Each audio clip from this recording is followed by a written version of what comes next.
पाठ 14 सितंबर 23 से 29 के लिए। दिल में इफिसियो। सबत अपराह्न सितंबर 23।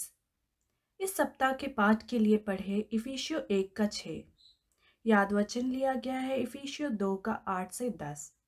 क्योंकि विश्वास के द्वारा अनुग्रह ही से तुम्हारा उद्धार हुआ है, और यह तुम्हारी ओर से नहीं वरन परमेश्वर का दान है। और न कर्मों के कारण, ऐसा ना हो कि कोई घमंड करे, क्योंकि हम उसके बनाए हुए हैं और मसीह यीशु में उन भले कामों के लिए सृजे गए जिन्हें परमेश्वर ने पहले से हमारे करने के लिए तैयार किया। लंदन एवं इंग्लैंड आने वाले सैलानी लंदन आई का नाम एक विशेष सवारी का मज़ा ले सकते हैं। लंदन आई फेरिस व्हील के समान ही है, जिसे आप अधिकतर मनोरंजन पार्कों में देख सकते हैं। लंदन आई आपको टेम्स नदी से 450 फीट ऊपर ले जाती है। आप वहां से एक अच्छा दृश्य देख सकते हैं जो आपको लंदन में कई महत्वपूर्ण चीज़ें देखने का आनंद देता है, जैसे बिग बैन क्लॉक टावर, सरकारी भवन, शाही महल और प्रसिद्ध चर्च। न्यू टेस्टामेंट के विचारक थॉमस राइट का कहना है कि इफिसियों को पौलुस की पत्री लंदन आई के समान ही है। ऐसा इसलिए है क्योंकि इफिसियों की पत्रियां पौलुस की किसी भी अन्य पत्री से अधिक है। हमें उन विचारों की एक बड़ी तस्वीर दिखाती है जिनके बारे में पौलुस ने अपने नए नियम की अन्य पत्रियों में लिखा है। Fall for everyone, the prison letters, Louisville K Y, Westminster John Knox Press 2004, page 3। इफिसियों में पौलुस ऐसे लिखता है मानो वह हर जगह के मसीहियों से बात कर रहा हो। जैसा कि हम प्रत्येक अध्याय को पढ़ते हैं, आइए हम इस प्रश्न को याद रखें। इफिसियों में बाइबल के कौन से महत्वपूर्ण सत्य आज भी हमारे जीवन को बदलते रहना चाहिए? रविवार सितंबर 24। हम यीशु में धन्य हैं। इफिसियों 1। इफिसियों 1 को पढ़े और इसके अर्थ के बारे में गहराई से सोचें। इस अध्याय में बाइबल की कौन सी सच्चाइयाँ आपके दिल को सबसे ज़्यादा छूती है? इस अध्याय में आपके पसंदीदा विषय कौन से हैं? इफिसियों 1 हमें परमेश्वर के उद्धार की योजना के बारे में सब कुछ बताता है। अतीत से लेकर उसने इस पृथ्वी को भविष्य में पुनः बनाने से पूर्व इस अध्याय में हम परमेश्वर की दया और उन बातों के बारे में पढ़ते हैं जो वह यीशु में हमारे लिए करता है। परमेश्वर के उद्धार की योजना हमें दिखाती है कि उसने आकाश और पृथ्वी को बनाने से पहले हमें बचाने के लिए योजना बनाई। इफिसियों 1 का 4। हमें बचाने के लिए परमेश्वर ने जो योजनाएं बनाई वे अब हमारे जीवन में घटित हो रही हैं। इफिसियों 1 का 7, 8, 13, 14 भी पढ़े। यीशु के वापस आने पर परमेश्वर के उद्धार की योजना पूरी तरह से समाप्त हो जाएगी। इफिसियों 1 का 9 और 10। तब परमेश्वर आकाश और पृथ्वी की सब वस्तुओं को एक साथ जोड़कर एक समझौता करेगा। परमेश्वर यीशु को सब बातों का अधिकारी ठहराएगा। इफिसियों 1 का 10। अब हम आश्वस्त हो सकते हैं कि यीशु में हमें बचाने की परमेश्वर की योजना भविष्य में सब कुछ नया और बेहतर बनाने की उसकी बड़ी योजना का हिस्सा है। इफिसियों 1 में धन्यवाद भी एक महत्वपूर्ण विषय है। इफिसियों 1 का 15 से 19 में पौलुस परमेश्वर को धन्यवाद देता है।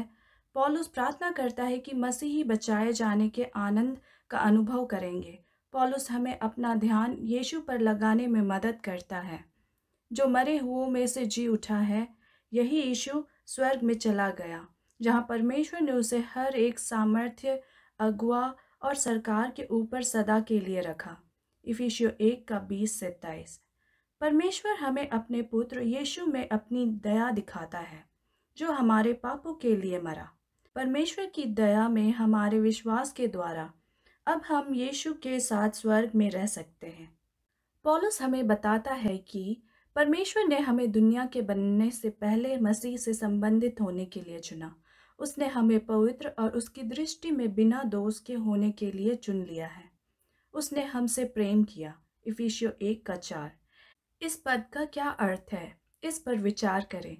इस पृथ्वी को बनाने से पहले परमेश्वर ने हमें यीशु के होने के लिए चुना। बहुत खूब। यह अद्भुत बाइबल सच्चाई आपको क्या आशा देती है?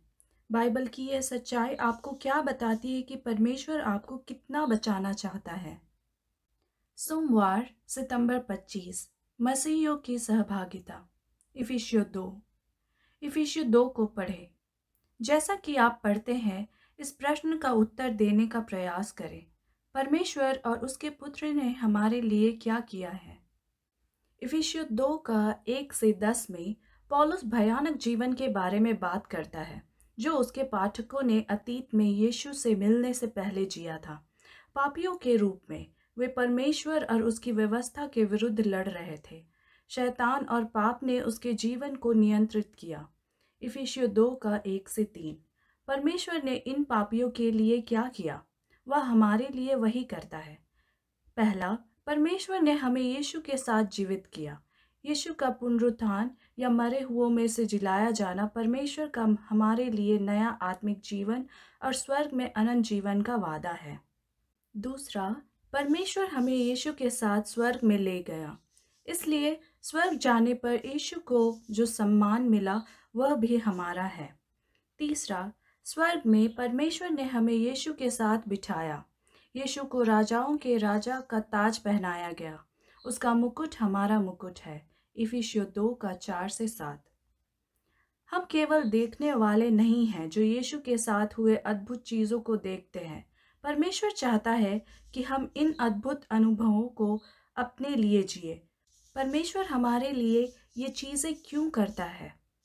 हमारे अपने अच्छे व्यवहार के कारण परमेश्वर हमें यीशु के अनुभवों में शामिल नहीं करता है। परमेश्वर हमें यीशु के अद्भुत अनुभवों में उसकी दया के कारण शामिल करता है। इफिसियों 2 का 8 से 9। परमेश्वर चाहता है कि हम पूर्ण शांति और यीशु के साथ समझौते में रहें और भले काम करें। इफिसियों 2 का 10। इफिसियों 2 का 11 से 22 में हमें सिखाता है कि हम परमेश्वर की कलीसिया में अन्य मसीहियों के साथ संगति में रहते हैं। यह संगति परमेश्वर की योजना है। यीशु की मृत्यु परमेश्वर के लिए हमें दया दिखाने और हमें अपने संतान के रूप में अपनाने के लिए संभव बनाती है। इफिसियों 2 का 1 से 10। यीशु की मृत्यु अन्य मसीहियों के साथ हमारी संगति को भी संभव बनाती है। इफिसियों 2 का 11 से 22। क्रूस के कारण यीशु हर उस चीज़ को नष्ट कर सकता है जो गैर यहूदी मसीहियों को यहूदी मसीहियों से अलग करती है। यीशु इतना सामर्थी है कि वह अपनी व्यवस्था के बारे में हमारी गलतफहमी को दूर कर सकता है। इफिसियों 2 का 11 से 18। यीशु एक नया मंदिर भी बनाता है जो मसीहियों के लिए बना है। गैर यहूदी जिन्हें अतीत में मंदिर में उपासना करने की अनुमति नहीं थी, अब यहूदी मसीहियों के साथ दिल और दिमाग से एक हो सकते हैं। हम परमेश्वर की कलीसिया का भी हिस्सा बन जाते हैं जो परमेश्वर के लिए एक पवित्र मंदिर के समान है। इफिसियों 2 का 19 से 22। परमेश्वर की दया के कारण आज आपके पास यीशु और अन्य मसीहियों के साथ संगति में शामिल होने का आनंद और आशीर्वाद है। मंगलवार सितंबर 26। हम जीवित परमेश्वर की कलीसिया है। इफिसियों 3। परमेश्वर की कलीसिया का हिस्सा होना महत्वपूर्ण और रोमांचक क्यों है? पढ़े इफिसियों 3।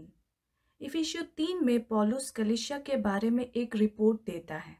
पौलुस इफिसियों में मसीहियों के लिए अपनी प्रार्थनाओं के साथ अपनी रिपोर्ट शुरू करता है। तुलना करें इफिसियों 3 का 1, इफिसियों 1 का 15 से 23। लेकिन फिर पौलुस ने अपनी प्रार्थना रिपोर्ट को इस बारे में बात करने के लिए रोक दिया कि किस रीति से परमेश्वर ने योजना बनाई और चर्च बनाया। इफिसियों 3 का 2 से 13। पौलुस इफिसियों 3 का 14 से 21 में अपनी प्रार्थना रिपोर्ट को समाप्त करता है। अनुच्छेद में हम परमेश्वर की योजना या रहस्य के बारे में पौलुस से कई महत्वपूर्ण बातें सीखते हैं। पहला, समय पूर्व परमेश्वर ने कलीसिया के लिए अपनी योजना बनाई। इफिसियों 3 का 3 से 5, 9 और 11। यह योजना गुप्त थी। दूसरा, यीशु का जीवन और मृत्यु हमें परमेश्वर की योजना दिखाते हैं। इफिसियों 3 का 11 की इफिसियों 2 का 11 से 22 से तुलना करें। तीसरा, परमेश्वर कलीसिया के लिए अपनी योजना को समझने के लिए पौलुस को विशेष ज्ञान देता है। परमेश्वर पौलुस को कुछ आश्चर्यजनक समाचार भी बताता है। गैर यहूदी उसकी योजना का हिस्सा है। परमेश्वर गैर यहूदी मसीहियों को पूरी तरह से अपनी कलीसिया के सदस्यों के रूप में स्वीकार करता है, जैसे यहूदी मसीही। इफिसियों 3:3-6। चौथा, परमेश्वर गैर यहूदियों के लिए प्रचारक होने के निमित्त पौलुस को चुनता है। पौलुस गैर यहूदियों को अपने उपदेश में इस खुशखबरी को साझा करता है। पौलुस गैर यहूदियों को मसीह के धन के बारे में बताता है। इफिसियों 3:8 आयत 9 भी पढ़े। पांचवा, कलीसिया यहूदियों और गैर यहूदियों से बनी है। कलीसिया में विभिन्न लोगों के समूह शैतान और उसके दुष्ट स्वर्गदूतों को परमेश्वर की बुद्धि दिखाते हैं। इफिसियों 3:10। कलीसिया में समझौता शैतान और उसके दुष्ट स्वर्गदूतों के लिए एक घोषणा की समान है। यह घोषणा उन्हें चेतावनी देती है कि वे भविष्य में शीघ्र ही नष्ट कर दिए जाएंगे। इफिसियों 6:10-20 से तुलना करें। परमेश्वर के रहस्य में सभी वस्तुओं को यीशु में मिलाने की योजना भी शामिल है। इफिसियों 1:10। यह योजना अभी चल रही है, इसलिए शैतान और उसके दुष्ट दूतों के पास अधिक समय नहीं बचा है। कलीसिया के लिए परमेश्वर की योजना पौलुस को कलीसिया के सदस्यों के लिए प्रार्थना करने के लिए प्रोत्साहित करती है। क्यों ना आपके लिए प्रार्थना करते हुए पौलुस की तस्वीर की कल्पना करें। कल्पना कीजिए कि वह प्रार्थना कर रहा है कि आप जो कुछ परमेश्वर ने तुम्हारे लिए रखा है उससे भी भर जाओगे। इफिसियों 3:19। कलीसिया में शांति और समझौता लाने के लिए अपनी भूमिका निभाने का वादा करें। बुधवार सितंबर 27। विश्वास हमें दिल और दिमाग में एक बनाता है। इफिसियों 4। इफिसियों 4 में पौलुस मसीहियों से कहता है कि वे कुछ चीज़ें करना बंद कर दे और दूसरे काम करना सुनिश्चित करें। वे कौन सी बातें हैं जो पौलुस मसीहियों को करने और ना करने के लिए कहता है। पौलुस इफिसियों 4 को कलीसिया के सदस्यों को एक दूसरे से प्यार करने और माफ़ करने की आज्ञा के साथ शुरू और समाप्त करता है। इफिसियों 4:1-3 और 32। पौलुस यह भी चाहता है कि हम वह सब कुछ करें जो हम कलीसिया में शांति और सहमति के लिए कर सकते हैं। पौलुस 7 बाइबल सच्चाइयाँ की एक सूची के साथ शुरू करता है जो हम एक दूसरे के साथ शांति से रहने का कारण होगा। हमारे पास पहला, एक शरीर यानी कलीसिया। दूसरा, एक आत्मा। तीसरा, एक आशा। चौथा, एक प्रभु यीशु मसीह। पांचवा, एक विश्वास। छठा, एक बपतिस्मा। और सातवां, एक परमेश्वर और पिता होना चाहिए। इफिसियों 4:4-6। ये आध्यात्मिक सत्य हमें आपस में जोड़ते हैं। वे हमें ईश्वर के साथ एक साथ जोड़ते हैं। बाइबल हमसे शांति और समझौते का वादा करती है। साथ ही अगर हम उन्हें पाना चाहते हैं तो हमें कड़ी मेहनत करनी चाहिए। इसलिए हमें हमेशा पवित्र आत्मा की सहायता से एक साथ रहने के लिए कड़ी मेहनत करनी चाहिए, तब शांति होगी। इफिसियों 4:3। ऐसा करने का एक तरीका हमारे द्वारा यीशु की देह या कलीसिया का अंग होना है। इफिसियों 4:7-16। पवित्र आत्मा कलीसिया के प्रत्येक सदस्य को उपहार देता है। कलीसिया के सदस्यों को कलीसिया को मजबूत और स्वस्थ होने में मदद करने के लिए अपने उपहारों का उपयोग करना चाहिए। इफिसियों 4:7-16। कलीसिया के सभी सदस्यों को कलीसिया के अगुओं, विशेष दूतों, यात्रा करने वाले प्रचारकों, पास्टरों और शिक्षकों के कार्य से भी आशीषित होना चाहिए। इफिसियों 4:11 और 12। विभिन्न समूह शरीर के विभिन्न अंगों के समान हैं। एक साथ ये विभिन्न भाग कलीसिया को यीशु में मजबूत होने में मदद करते हैं। यीशु देह के सिर के समान है जो उसकी कलीसिया है। इफिसियों 4:13-15। पौलुस कलीसिया के सदस्यों से यह भी कहता है, मसीह की देह का बढ़ना अवश्य है ताकि हम आगे को बालकों के समान ना रहें। हम बच्चों की तरह है जब हमें इस तरह और उस तरह हर समय ढकेला जाता है। हमारे दिमाग बदलते रहते हैं। हर बार जब लोग अलग शिक्षा लेकर आते हैं तो हम अपना विचार बदल देते हैं। कई शिक्षक मनुष्यों को झूठ सिखाते हैं और लोगों को मूर्ख चाल बनाते हैं ताकि वे गलत बातों पर विश्वास करें। इफिसियों 4:14। यह पद हमें संकेत देता है कि कलीसिया के सदस्य झूठी शिक्षाओं के खतरे में थे।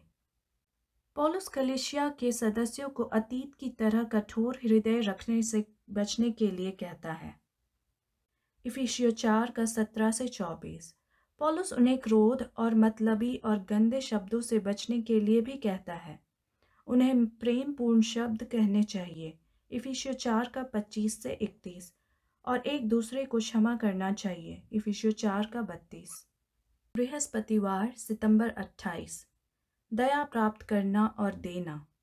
इफिसियों 5।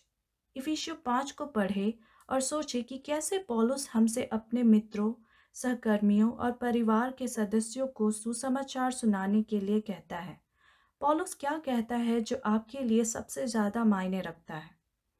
यदि आप इफिसियों 5 को पूरी तरह से समझना चाहते हैं तो आपको इफिसियों 4:32 से शुरू करना चाहिए। इफिसियों 4:32 में पौलुस अपने पाठकों से कहता है, एक दूसरे पर कृपालु और करुणामय हो, और जैसे परमेश्वर ने मसीह में तुम्हारे अपराध क्षमा किए वैसे ही तुम भी एक दूसरे अपराध क्षमा करो। इफिसियों 4:32। यह पद हमें अध्याय 5 में एक महत्वपूर्ण विषय को बेहतर ढंग से समझने में मदद करता है। हमें अन्य लोगों को वह प्रेम, दया और क्षमा दिखाना चाहिए जो परमेश्वर हमें दिखाता है। इस प्रकार हम परमेश्वर के व्यवहार की नकल करते हैं। मत्ती 5:43-48 से तुलना करें। पौलुस हमारे लोगों को परमेश्वर के प्यार को दिखाने की तुलना उन लोगों के व्यवहार से करता है जो परमेश्वर को बिल्कुल नहीं जानते हैं। यीशु के बिना मनुष्य परमेश्वर के परिवार के अन्य लोगों को भाइयों और बहनों के रूप में प्यार नहीं कर सकता। अक्सर लोग यौन के लिए एक दूसरे का इस्तेमाल करते हैं। इससे भी बदतर, वे इसके बारे में डींग मारते हैं। इफिसियों 5:3-4।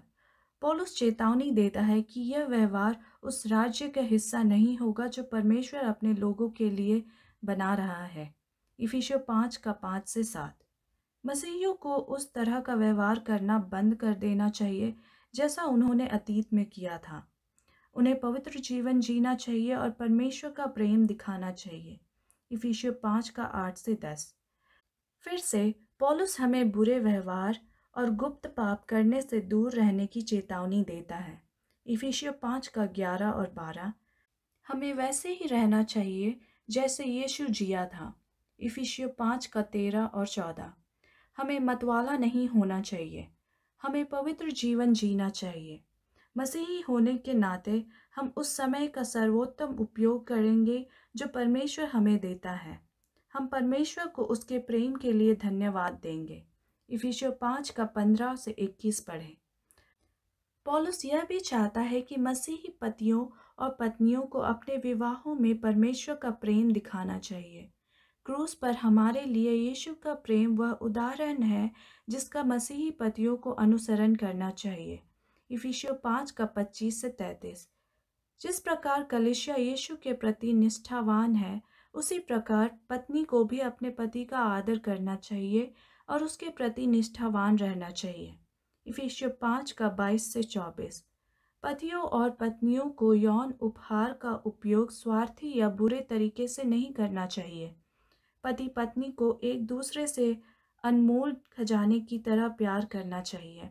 परमेश्वर की सहायता से वे एक शरीर, हृदय, मन और आत्मा बन जाएंगे। इफिसियों 5:28-33। इफिसियों 5:2 हमें प्रेम का जीवन जीने के लिए कहता है।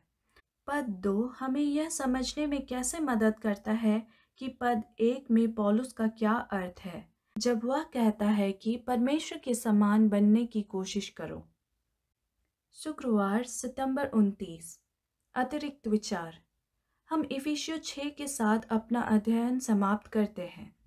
इस अध्याय में हम पाते हैं कि हम कलीसिया परमेश्वर की सेना है। परमेश्वर की सेना के रूप में हम पाप और शैतान के दुष्ट शक्तियों के विरुद्ध लड़ाई करते हैं। हम इस पृथ्वी पर लोगों के जीवन में शांति लाने में परमेश्वर की मदद करते हैं। जैसा कि हम पहले ही देख चुके हैं, पौलुस ने कलीसिया की तुलना 3 चीज़ों से की है। पहला, यीशु की देह, इफिसियों 1 का 22 और 23, इफिसियों 4 का 11 से 16।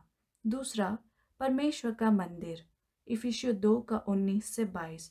और तीसरा, यीशु की दुल्हन यानी पत्नी, इफिसियों 6 का 10 से 20 में पौलुस कहता है कि कलीसिया एक सेना के समान है। पौलुस कलीसिया को लड़ने के लिए तैयार होने के लिए कहता है। बहुत से लोग इन पदों को गलत समझते हैं। कुछ लोग सोचते हैं कि पौलुस कह रहा है कि मसीहियों को परमेश्वर के शत्रुओं के विरुद्ध वास्तविक हथियारों से वास्तविक युद्ध लड़ना चाहिए। अन्य लोग सोचते हैं कि पौलुस का मतलब है कि हमें हमेशा तैयार रहना चाहिए और दूसरे लोगों से लड़ने और बहस करने के लिए तैयार रहना चाहिए। लेकिन पौलुस का मतलब यह नहीं है कि हमें उन तरीकों से लड़ना चाहिए।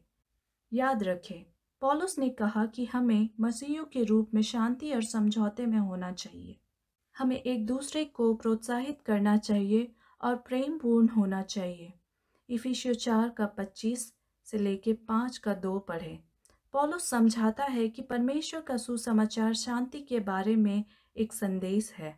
इफिसियों 6 का 15। इसलिए पौलुस एक सेना के शब्द चित्र का उपयोग हमें यह सिखाने के लिए करता है कि हमें परमेश्वर के लिए कैसे लड़ना चाहिए। हमें परमेश्वर के शत्रुओं के विरुद्ध वास्तविक हथियारों का उपयोग नहीं करना चाहिए। बुराई के खिलाफ हमारी लड़ाई आध्यात्मिक है। पौलुस हमें परमेश्वर की सेना में शामिल होने और लोगों के जीवन में शांति लाने में परमेश्वर की मदद करने के लिए कहता है। जब वे यीशु को अपने हृदय में ग्रहण करेंगे तो उन्हें शांति का अनुभव होगा। हम जिस वास्तविक खतरे में हैं उसे समझने में विफल रहने की गलती ना करें। हमारे दुश्मन सिर्फ इंसान नहीं हैं। हमारे शत्रुओं में दुष्ट स्वर्गदूत और उनका सेनापति शैतान शामिल है। इफिसियों 6 का 12। साथ ही हमें डरने की जरूरत नहीं है। परमेश्वर इस लड़ाई में हमारे साथ है। इफिसियों 6 का 10। परमेश्वर हमें सर्वोत्तम हथियार और अपना युद्ध अस्त्र देता है। इफिसियों 6 का 11। अर्थात परमेश्वर हमें अपना बाइबल सत्य, पवित्र जीवन, शांति, विश्वास, बचाने वाली दया और अपना पवित्र आत्मा देता है। इफिसियों 6 का 13 से 17। परमेश्वर की सहायता से हम असफल नहीं हो सकते। परमेश्वर युद्ध में हमसे आगे जाता है। वह हमसे वादा करता है कि हम लड़ाई जीतेंगे। चर्चागत प्रश्न। पहला, जब पौलुस कहता है कि हम यीशु के अच्छे काम करने के लिए सृजे गए हैं, तो उसका क्या मतलब है? हम अपने अच्छे व्यवहार से नहीं बचाए गए हैं। तो हम जो अच्छे कार्य करते हैं, उनके लिए परमेश्वर की क्या योजना है? इफिसियों 3:20 पढ़ें। कौन सी शक्ति हम में काम करती है? इस शक्ति को हमारे जीवन में कैसे दिखाया जाना चाहिए? धन्यवाद। परमेश्वर आपको आशीष दे।